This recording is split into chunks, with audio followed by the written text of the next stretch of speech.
পারিনি ভাই। আমার মা চিকিৎসা করার জন্য যত টাকার দরকার ছিল এই আমি ছেলে হিসেবে ব্যর্থ, আমি ম্যানেজ করতে পারিনি ভাই।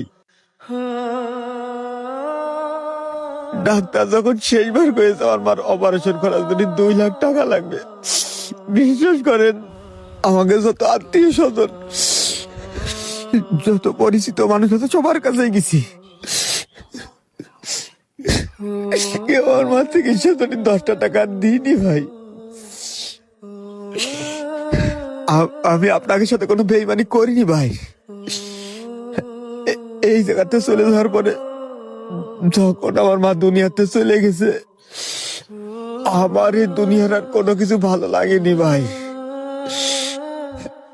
আপনাদের সাথে যোগাযোগ করবো এরকম কোনো মাধ্যম আমার কাছে ছিল না ভাই। আমি এই দুনিয়ায় এতিম, আমি জানি আপনারা ছাড়া এই দুনিয়া আমার কেউ আপন নেই। আমি আর আপনাদের জায়গায় থাকতে পারবো না ভাই। বাড়ি আমার ছোট একটা বোন আছে, ওই এখন একা হয়ে গেছে।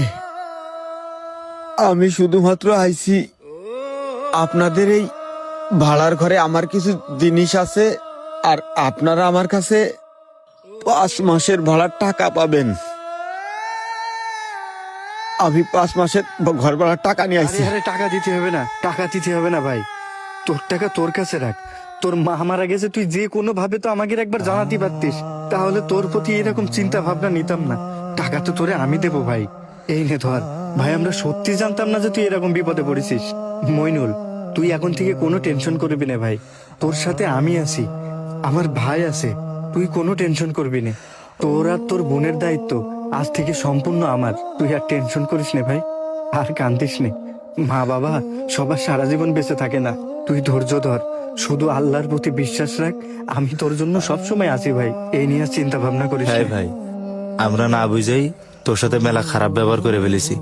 তুই টেনশন করিস নে, তোর পাশে আমরা 2 ভাই আছি। আমরা সত্যি জানতাম না তুই এত বিপদের ভিতরে আছিস।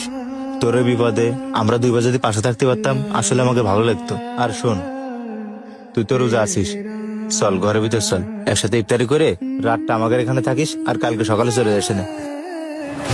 পৃথিবীতে আপনি সব ধরনের দুঃখ কষ্ট ভুলে থাকতে পারবেন, কিন্তু মা হারানোর বেদনা কখনোই ভুলে থাকতে পারবেন না। মনে রাখবেন, মানুষ হিসেবে জন্ম নেওয়া সহজ, কিন্তু সত্যিকারের মানুষ হয় মানবতার আসল পরিচয়। যদি আপনার মাকে ভালোবেসে থাকেন, অবশ্যই একটি কমেন্টস করে ভিডিওটি শেয়ার করে দিবেন।